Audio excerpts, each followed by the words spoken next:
वित्त राज्य मंत्री श्री पंकज चौधरी जी, डॉक्टर भागवत कराड जी, आरबीआई गवर्नर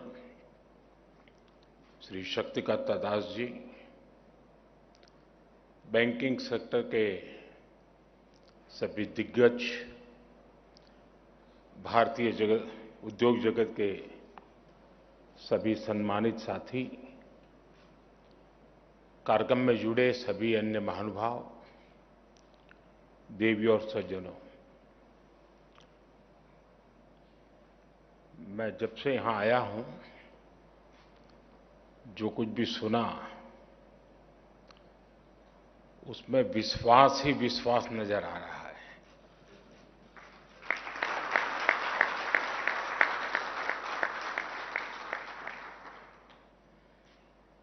यानी हमारा कॉन्फिडेंस लेवल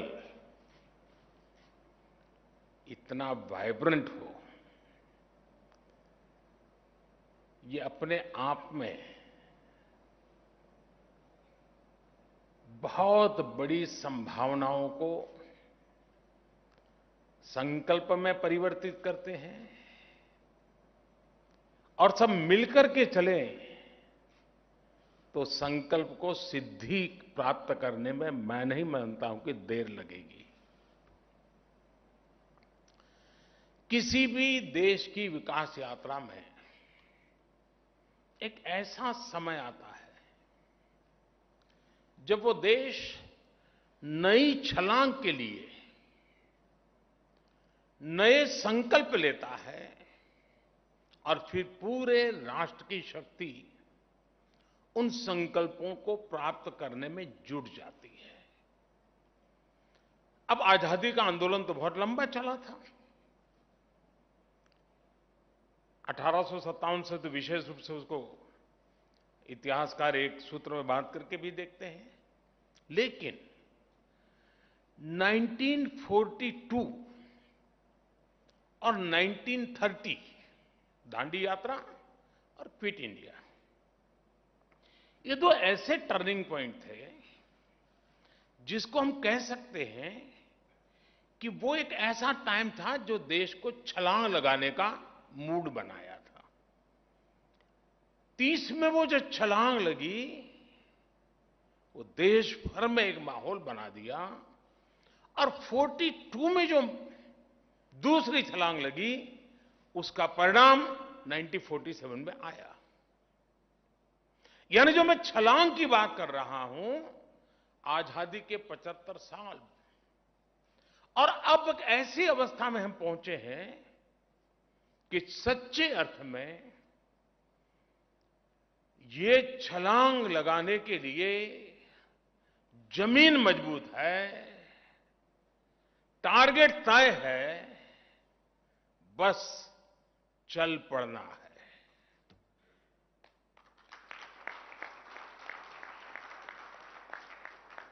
और मैंने लाल किले से कहा था, 15 अगस्त को कहा था, यही समय है, सही समय है। आप सभी नेशन बिल्डिंग के इस महायज्ञ के प्रमुख स्टेक होल्डर्स हैं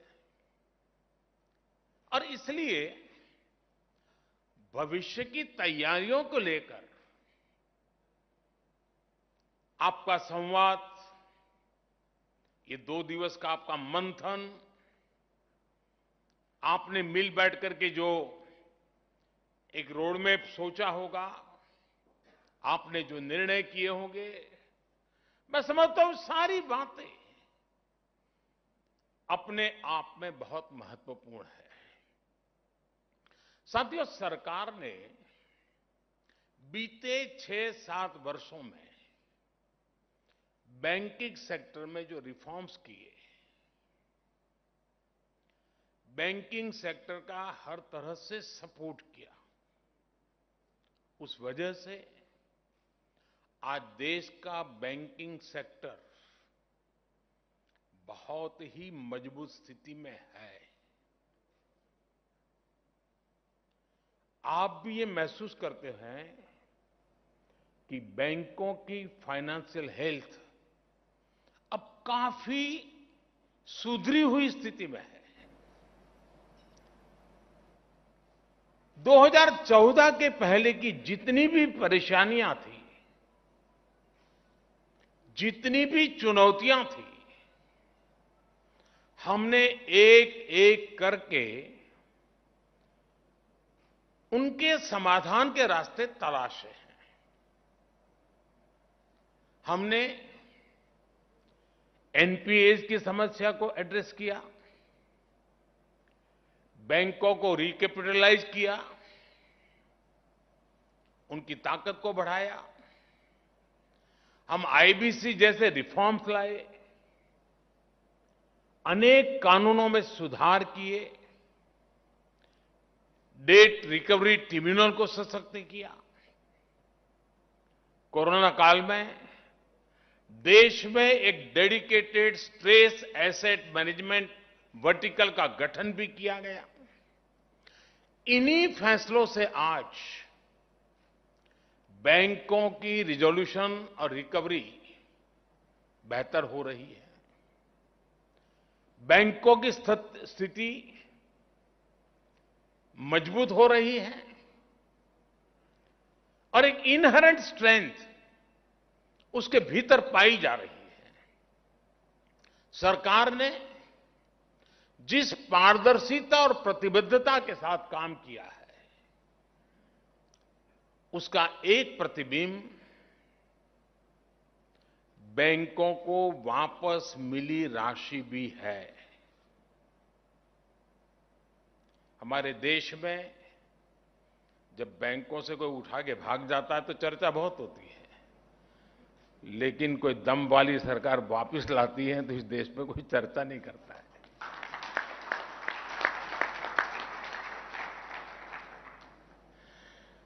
पहले की सरकारों के समय जो लाखों करोड़ रुपए फंसाए गए थे, उनमें से 5 लाख करोड़ रुपए से अधिक की रिकवरी की जा चुकी है।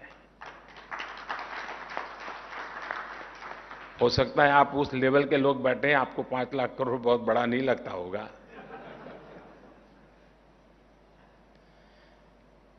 क्योंकि जिस प्रकार से एक सोच बनी हुई थी, यहां बैठे हुए उन लोगों की नहीं होगी ऐसा मुझे पूरा पक्का विश्वास है, लेकिन ये सोच बनी हुई थी बैंक हमारी ही है, बैंक में जो है वो भी हमारा ही है, वहां रहे या मेरे यहां रहे क्या फर्क पड़ता है। और जो चाहा वो मांगा, जो मांगा वो मिला, और बाद में पता नहीं था कि 2014 में देश निर्णय कुछ और कर देगा। सारी स्थितियां साफ हो गई।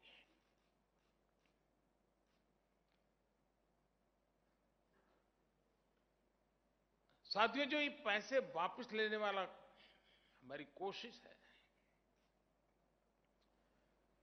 नीतियों का भी आधार लिया है, कानून का भी आधार लिया है, डिप्लोमेटिक चैनल का भी उपयोग किया है, और मैसेज भी बहुत साफ है कि यही एक रास्ता है, लौट आइए। और ये प्रक्रिया आज भी चल रही है। नेशनल एसेट रिकंस्ट्रक्शन कंपनी, इसके गठन से और 30,000 करोड़ रुपए से अधिक की सरकारी गारंटी से भी लगभग 2 लाख करोड़ रुपए के स्ट्रेस एसेट आने वाले समय में रिजॉल्व होने का अनुमान है। हम सभी ये भी देख रहे हैं कि पब्लिक सेक्टर बैंकों के कंसोलिडेशन से पूरे बैंकिंग सेक्टर की एफिकेसी बढ़ी है और मार्केट से फंड रेज करने में भी बैंकों को मदद मिल रही है। साथियों, ये जितने भी कदम उठाए गए हैं, जितने भी रिफॉर्म्स किए गए हैं, इससे आज बैंकों के पास एक विशाल और मजबूत कैपिटल बेस बना है।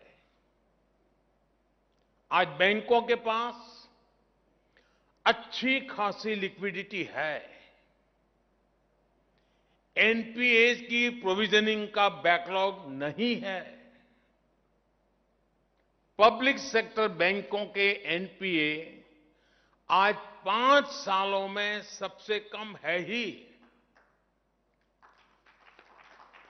कोरोना काल के बावजूद इस फाइनेंशियल ईयर के पहले हाफ में हमारे बैंकों की मजबूती ने सबका ध्यान खींचा है।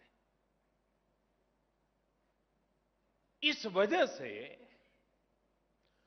अंतर्राष्ट्रीय एजेंसीज भी भारत के बैंकिंग सेक्टर का आउटलुक अपग्रेड कर रही है।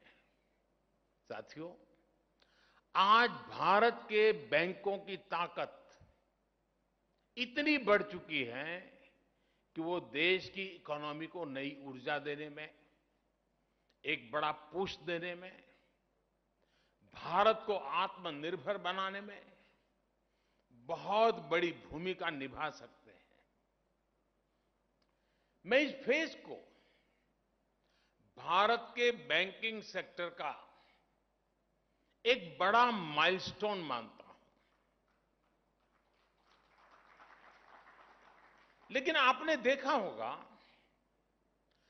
माइलस्टोन एक तरह से हमारी आगे की यात्रा का सूचक भी होता है। मैं इस फेज को भारत के बैंकों के एक नए स्टार्टिंग पॉइंट के रूप में भी देख रहा हूं। आपके लिए ये देश में वेल्थ क्रिएटर्स और जॉब क्रिएटर्स को सपोर्ट करने का समय है। जो अभी आरबीआई गवर्नर ने जॉब क्रिएशन की चर्चा की, मैं समझता हूं ये समय है। आज समय की मांग है कि अब भारत के बैंक अपनी बैलेंस शीट के साथ साथ देश की बैलेंस शीट को बढ़ाने के लिए भी प्रोएक्टिव होकर काम करें।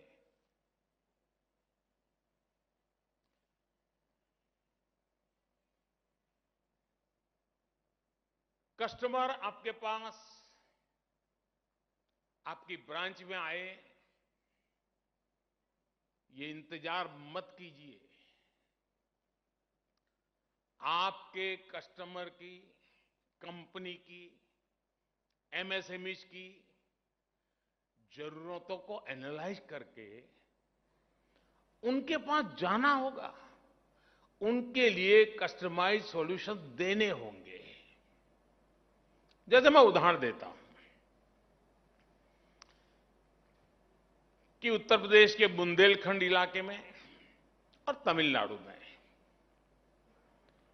2 डिफेंस कॉरिडोर बने। अब सरकार तेजी से वहां काम कर रही है।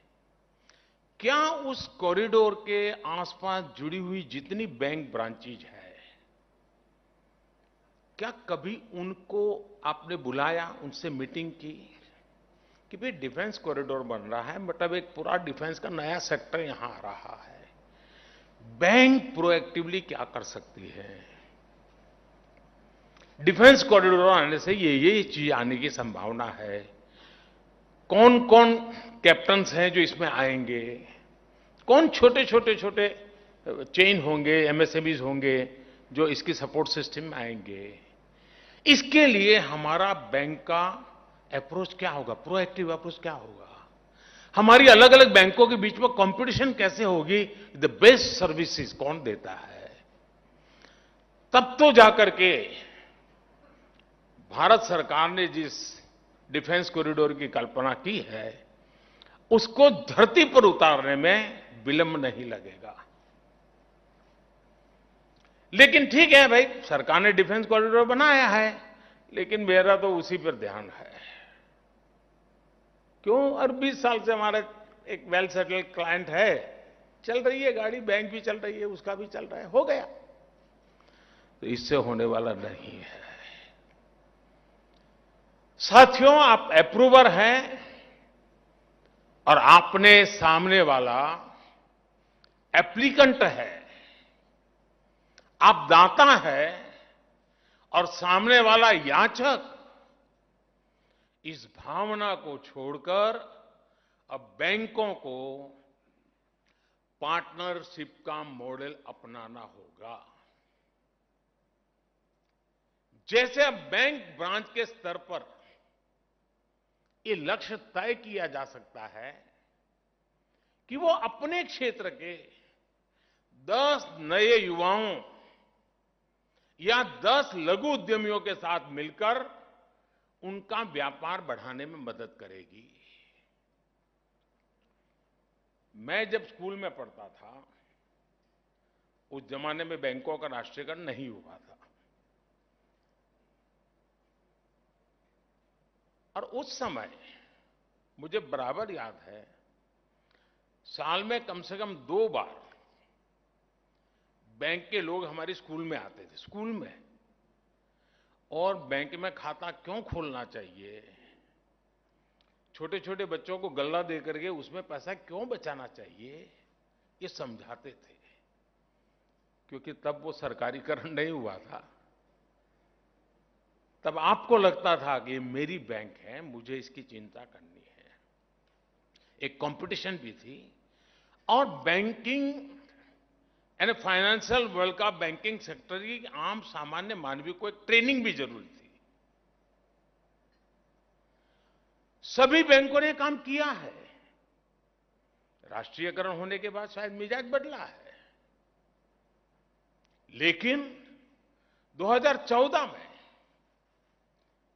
बैंक की इस शक्ति को मैंने पहचान करके जब उनको आह्वान किया कि मुझे जनधन अकाउंट का मूवमेंट खड़ा करना है, मुझे गरीब की झोपड़ी तक जाकर के उसको बैंक खाते खुलवाने हैं। जब मैं मेरे अफसरों से बात कर रहा था तो बहुत विश्वास का माहौल नहीं बनता था। आशंकाएं रहती थी कि यार ये कैसे होगा। तो मैं कहता था, भाई एक जमाना था कि बैंक के लोग स्कूल में आते थे। तय तो करो, इतना बड़ा देश और सिर्फ 40% लोग बैंक से जुड़े हो, 60% बाहर हो, ऐसा कैसे हो सकता है। खैर बात चल पड़ी और यही बैंकिंग सेक्टर के लोग, राष्ट्रीयकरण हो चुकी बैंकों के लोग, जो बड़े बड़े उद्योगपतियों के साथ ही बैठने की आदत बन चुके थे, वो लोग जब देश के सामने एक लक्ष्य रखा कि हमें जनधन अकाउंट खोलना है, मैं आज गर्व के साथ सभी बैंकों का उल्लेख करना चाहूंगा, सभी बैंकों के हर छोटे मोटे मुलाजिम का उल्लेख करना चाहूंगा जिन्होंने इस सपने को साकार किया और जनधन अकाउंट फाइनेंशियल इंक्लूजन की दुनिया में दुनिया के सामने एक बेहतरीन उदाहरण बन गया। ये आप ही के तो पुरुषार्थ से हुआ है। और मैं मानता हूं कि प्रधानमंत्री जनधन जो मिशन निकला, वो बीज बोया था तो 2014 में, लेकिन आज इस कठिन से कठिन कालखंड में दुनिया डगमगाई, भारत का गरीब टिका रहा क्योंकि जनधन अकाउंट की ताकत थी। जिन जिन बैंक के कर्मचारियों ने जनधन अकाउंट खोलने के लिए मेहनत की है, गरीब की झोपड़ी में जाता था बैंक का बाबू, कोट पैंट टाई पहने हुए व्यक्ति गरीब के घर के सामने खड़े रहते थे। उस समय तो शायद लगा होगा सरकार का एक कार्यक्रम, लेकिन मैं कहता हूं कि जिन्होंने इस काम को किया है, इस पैंडेमिक के कालखंड में जो गरीब भूखा नहीं सोया है, उसका पुण्य उन बैंक के लोगों के खाते में जाता है।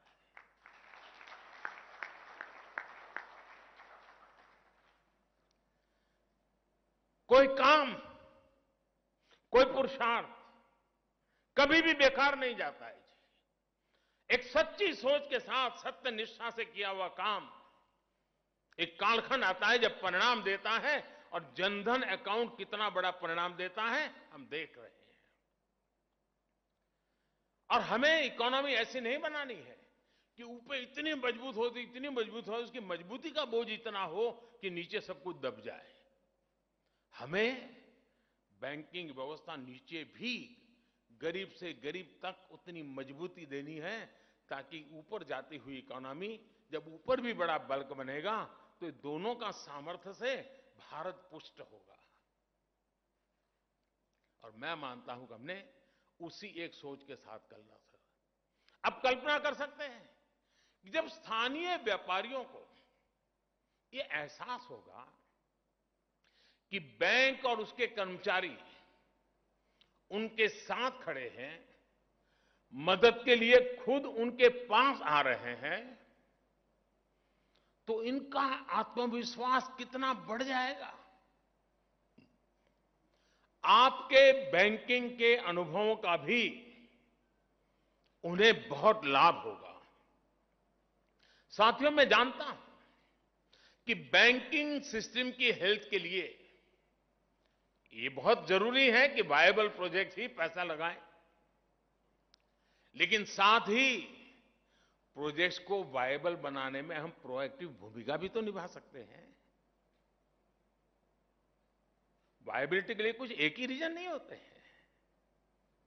हमारे जो बैंक के साथी हैं वो एक और काम कर सकते हैं। आपको ये भली भांति पता होता है कि आपके क्षेत्र में किस किस की आर्थिक क्षमता कितनी है। ब्रांच के नजर के दायरे में बाहर नहीं होता है जी। वो उस धरती की ताकत को जानता है। आज जो 5 करोड़ रुपए का लोन आपसे लेकर जा रहा है, ईमानदारी से समय पर लौटा रहा है, आप उसकी क्षमता बढ़ाने में भी तो मदद कर सकते हैं। आज जो 5 करोड़ रुपए का लोन लेकर बैंक को वापस कर रहा है, उसमें कल को कई गुना ज्यादा लोन लेकर लौटाने का सामर्थ्य पैदा हो, इसके लिए आपको उसे आगे चढ़ करके, बढ़ चढ़ करके सपोर्ट करना चाहिए। अब जैसे आप सभी पीएलआई स्कीम के बारे में जानते हैं और आज किसी के भी उल्लेख भी हुआ, इसमें सरकार भी कुछ ऐसा ही कर रही है। जो भारत के मैन्युफैक्चरर्स हैं वो अपनी कैपेसिटी कई गुना बढ़ाएं, खुद को ग्लोबल कंपनी में बदलें, इसके लिए सरकार उन्हें प्रोडक्शन पर इंसेंटिव दे रही है। आप खुद सोचिए, आज भारत में इंफ्रास्ट्रक्चर पर रिकॉर्ड निवेश हो रहा है, लेकिन भारत में इंफ्रास्ट्रक्चर से जुड़ी बड़ी कंपनियों कितनी है भाई। हम पिछली शताब्दी के जो इंफ्रास्ट्रक्चर थे, पिछली शताब्दी के इंफ्रास्ट्रक्चर के वो स्केल थे, पिछली शताब्दी के इंफ्रास्ट्रक्चर की जो टेक्नोलॉजी है, उसी में गुजारा करने वाले हमारे इंफ्रास्ट्रक्चर के क्षेत्र की जो कंपनियां हैं वो काम करेगी तो 21वीं सदी के सपने पूरे हो सकते हैं क्या? नहीं हो सकते। आज अगर उसको बड़े बिल्डिंग बनाना है, लार्ज स्केल पर काम करना है, बड़ा बुलेट ट्रेन का काम करना है, एक्सप्रेस वे का काम करना है, तो उसको इक्विपमेंट भी बहुत महंगे लगेंगे, उसको पैसों की जरूरत पड़ेगी। हमारे बैंकिंग सेक्टर के लोगों के मन में आता है कि मेरी बैंक का एक क्लाइंट ऐसा होगा जो इंफ्रास्ट्रक्चर में है, जो दुनिया के 5 बड़ों में उसका नाम भी होगा। ये इच्छा क्यों नहीं हो रही? मेरी बैंक बड़ी हो वो तो ठीक है, लेकिन मेरे देश की एक इंफ्रास्ट्रक्चर कंपनी जिसका अकाउंट मेरी बैंक में है, वो भी दुनिया के टॉप 5 में उसका नाम आएगा। मुझे बताइए, आपकी बैंक की इज्जत बढ़ेगी कि नहीं बढ़ेगी? मेरे देश की ताकत बढ़ेगी कि नहीं बढ़ेगी? और हमें हर क्षेत्र में देखना है कि हम दुनिया में सबसे बड़े ऐसे अलग अलग क्षेत्र में कितने महारथी तैयार करते हैं। हमारा एक खिलाड़ी जब एक गोल्ड मेडल लेकर के आता है ना, गोल्ड मेडल लेने वाला तो एक ही होता है, लेकिन पूरा हिंदुस्तान अपने आप को गोल्डन एरा में देखता है। यह ताकत जीवन के हर क्षेत्र में होती है जी।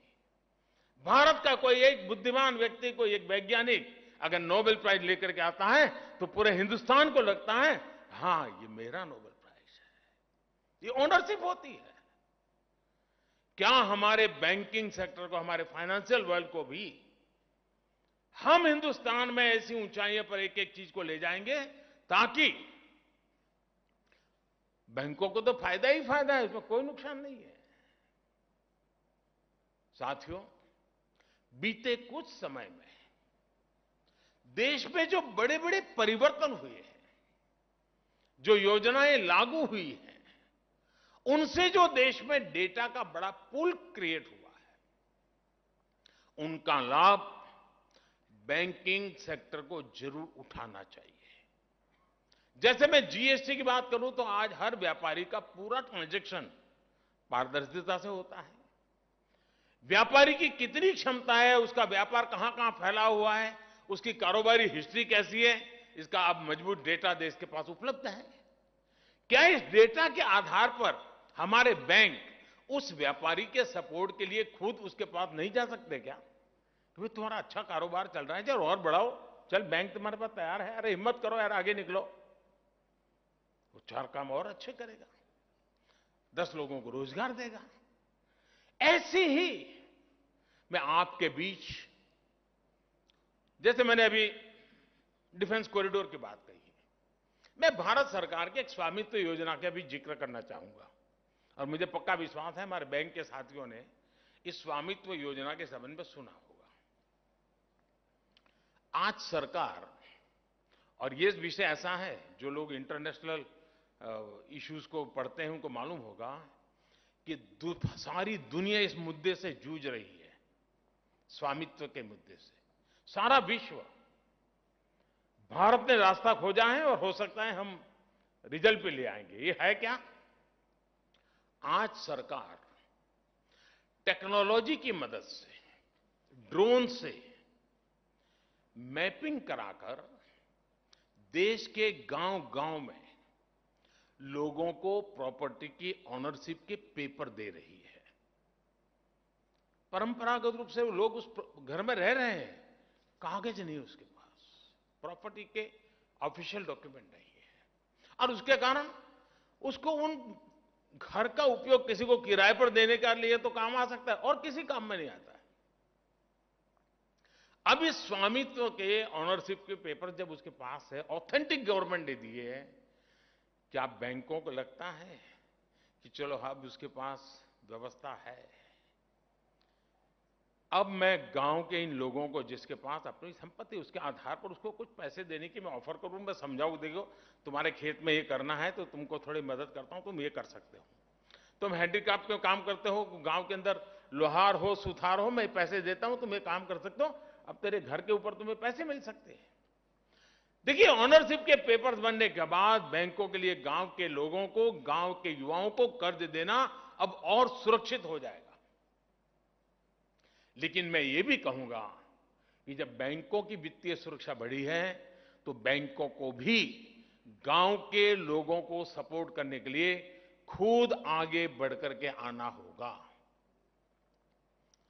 अभी आवश्यक है, हमारे देश में एग्रीकल्चर सेक्टर में इन्वेस्टमेंट बहुत कम होता है। कॉर्पोरेट वर्ल्ड का इन्वेस्टमेंट तो करीब करीब न के बराबर है, जबकि फूड प्रोसेसिंग के लिए बहुत संभावना है, दुनिया में बहुत बड़ा मार्केट है। गांव में फूड प्रोसेसिंग इंडस्ट्री, एग्रीकल्चर से जुड़ी मशीनरी, सोलर से जुड़े काम, अनेक नए फील्ड तैयार हो रहे हैं जहां आपकी मदद गांव की तस्वीर बदल सकती है। इसी तरह एक और उदाहरण स्वनिधि योजना का भी है।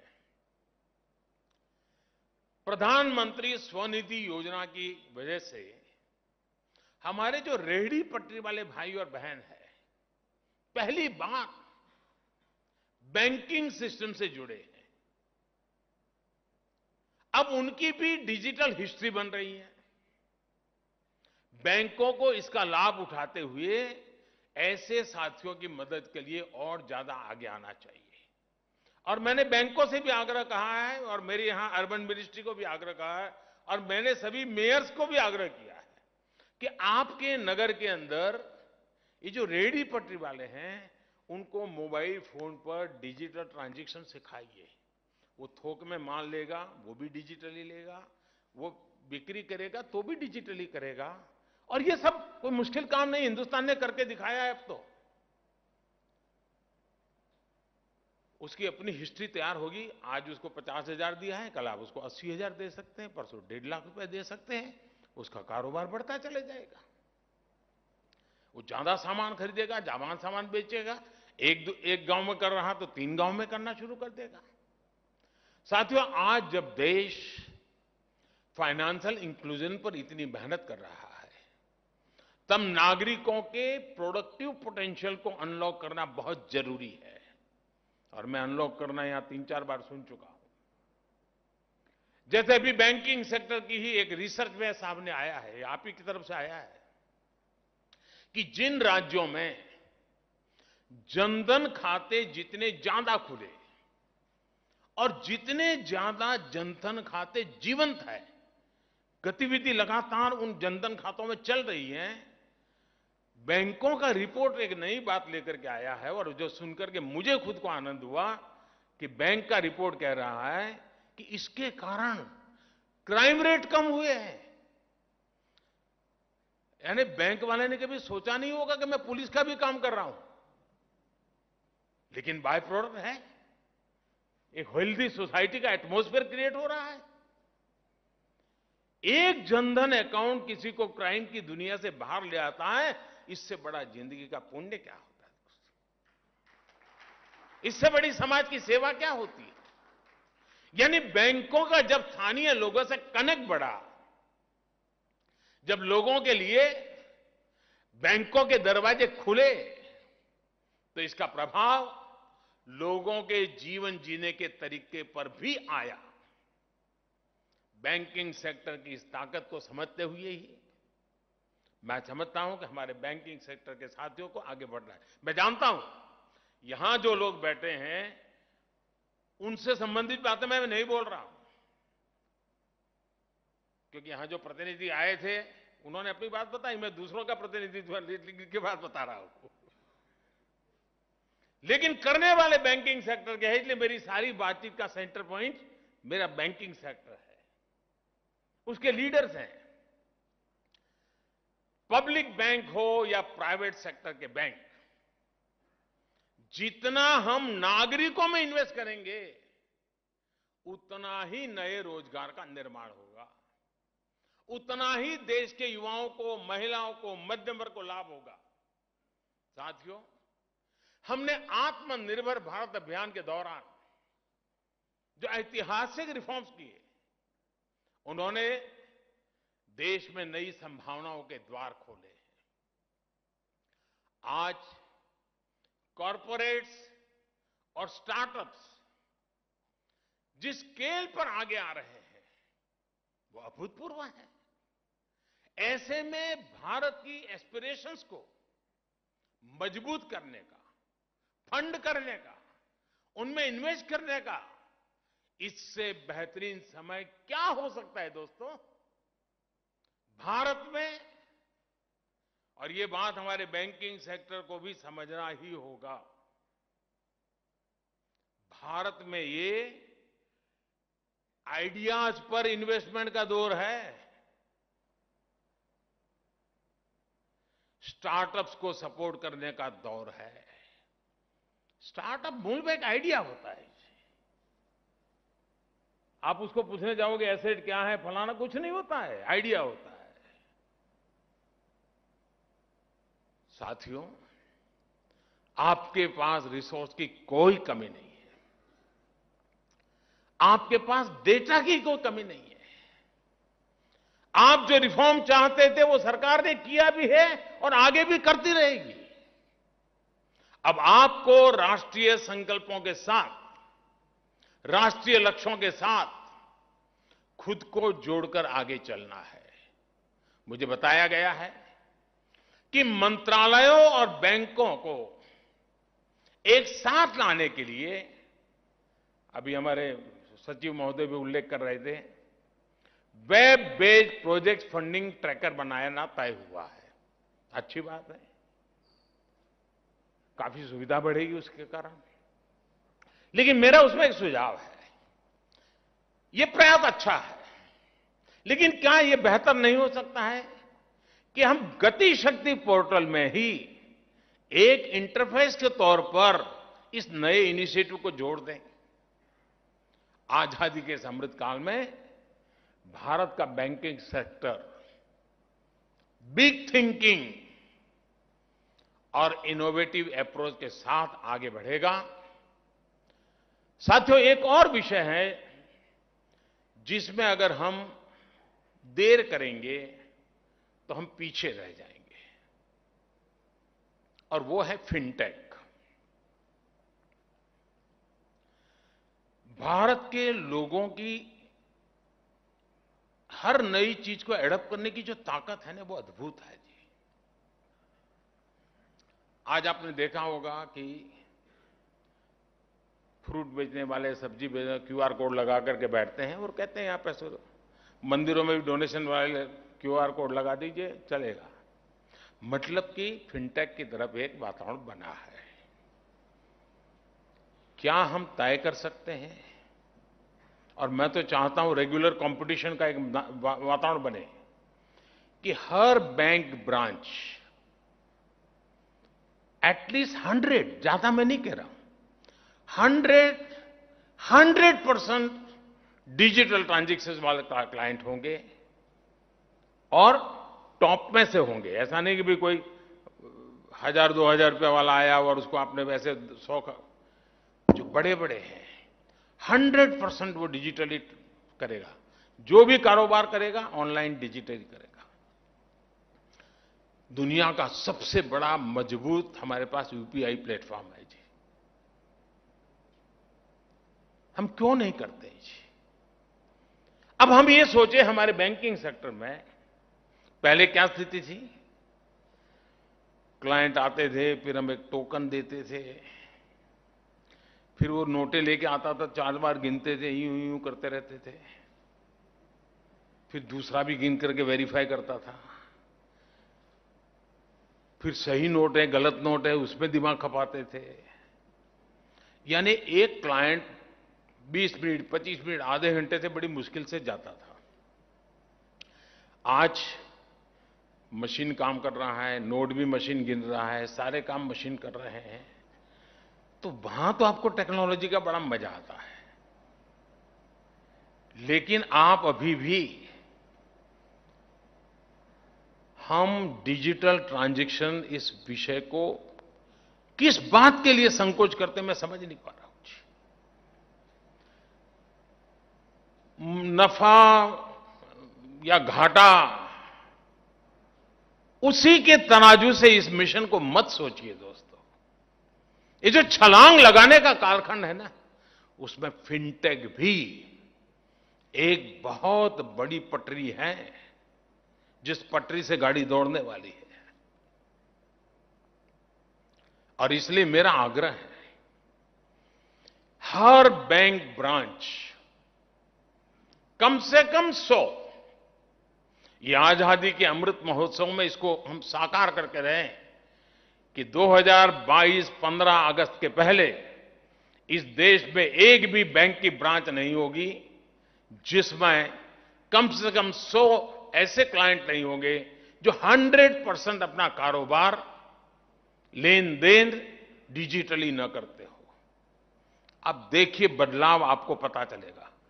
जनधन ने जो ताकत का आपको अनुभव करवाया है, उससे अनेक गुना ताकत की अनुभूति इस छोटे छोटे सामर्थ्य से दिखेगी। हमने देखा है विमेन सेल्फ हेल्प ग्रुप, मुझे लंबे समय तक राज्य में सेवा करने का मौका मिला, तो हम हर साल बैंक के लोगों के साथ बैठते थे और इशू रिजॉल्व करना, कुछ आगे का सोचना, चर्चाएं करते थे। और मैंने अनुभव किया कि एक बात के लिए सभी बैंक बड़े गौरव से एक बात कहते थे, और वो कहते थे, साहब विमेन सेल्फ हेल्प ग्रुप को हम पैसे देते हैं, समय से पहले लौटाते हैं, पूरा का पूरा लौटा देते हैं, हमें कभी चिंता नहीं रहती है। जब आपका इतना बढ़िया पॉजिटिव एक्सपीरियंस है तो इसको बल देने के लिए आपकी प्रोएक्टिव कोई योजना है क्या? हमारे विमेन सेल्फ हेल्प ग्रुप के पोटेंशियल इतना ज्यादा है जी। हमारा इकोनॉमी का ग्रास रूट लेवल का एक बहुत बड़ा ड्राइविंग फोर्स वो बन सकते हैं। मैंने बड़े बड़े लोगों की बात नहीं की है, मैंने छोटे छोटे लोगों की बात की है कि मुझे पता है कि धरती पर फाइनेंस की आधुनिक व्यवस्थाएं सामान्य नागरिक की आर्थिक मजबूती का बहुत बड़ा आधार बन सकती है। मैं चाहता हूं इस नई सोच के साथ, नए संकल्प के साथ छलांग लगाने का मौका है ही है, जमीन तैयार है दोस्तों। और सबसे बड़ी बात जिसकी मैं बार बार कह चुका हूं, बैंक वालों को 50 बार कह चुका हूं, मैं आपके साथ हूं।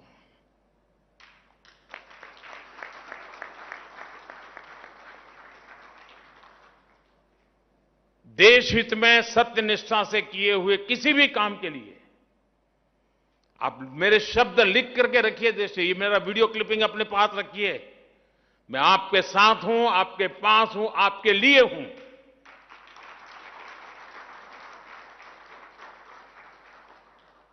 सत्यनिष्ठा से, प्रामाणिकता से देश हित के लिए काम में कभी गलतियां भी होती हैं।